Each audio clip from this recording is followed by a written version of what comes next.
Hi everyone, this is Krista Stefani, and this training module is designed to talk about the service-specific tab for independent skills building that is related to the Nebraska Department of Health and Human Services cost survey for the aged and disabled and PASS services. In order to access this service-specific information tab related to independent skills building, you must first select that your agency provides that service on the Services tab of the Cost Survey Workbook. You can do that either by selecting or typing an X on the Independent Skills Building line of this worksheet. In order to have the Service-Specific tab appear, you must first click on another tab, and as you can see, the Independent Skills Building tab has populated. On this tab, we are collecting information related to the service delivery related to providing independent skills building services. The information we are looking for is related to your caseload and how you provide these services, both for current, and what we mean by current is 2021 services, as well as services provided prior to the COVID-19 pandemic. So if you have that information available, we are asking you to populate the information related to service delivery that occurred during your fiscal period ended in 2019. Now, the information that we're requesting on this tab between the current services and the COVID-19 pandemic period, or prior to the COVID-19 pandemic, is the same information. We just want to have an idea of how your service delivery had changed in response to COVID-19.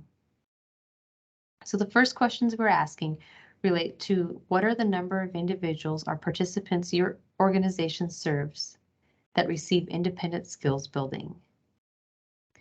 We're also asking you to provide information on the number of days per year that your organization provides services. So if you are open and provide services 365 days a year, you would enter those days here on this tab. If you're only open and provide services during weekdays, then you will need to calculate the number of weekdays that are included in your fiscal period ended for 2021. We are also asking the number of days per year a typical individual participates in the service. We realize that not all participants receive services on a daily basis. So on average, how many days per year does an individual receive services for independent skills building from your organization? And also, what are your number of hours per day services are provided? What is your organization's normal operating hours or hours that you provide service during the day? So for example, if the hours are from 8 till 4, you would enter 8 hours per day here. Related to that, what are the average number of hours per day a typical individual receives services? Do they only receive services 2 hours a day on average? If that's the case, then you would enter 2 here. Also, to provide us with a little bit better idea of how you provide service delivery and in helping our team evaluate rates, we are asking you to provide information related to the percentage of individuals who receive less than 4 hours of service per day from your organization for independent skills building and those that receive 4 or more hours of service per day. As you can see, there's this little warning message here saying your total of the percentages does not equal 100. But let's say you provide 50% of the services to individuals, or for individuals receive services less than 4 hours a day, and 50% receive 4 or more. You'll see now that that total equals 100 and our message has gone away. If you have the information available, we also ask you to populate that for the service period for your fiscal year ended in 2019. We realize that all the information included on this sheet is difficult and may be difficult to obtain, so we are asking for your best estimates based on your knowledge of your service delivery. Also, do you provide independent skills building in a group setting? If so, then you will want to indicate yes and provide us with the typical or average group size that you provide services in. So if in general you have services provided in a group of 1 direct service professional to 3 individuals, you would hit 3. Or let's say you have about half of your services are provided in a group setting of 2 individuals with 1 direct support professional, and the other half are provided in a group size of 3. As you can see here in the example, the average group size is 2.5.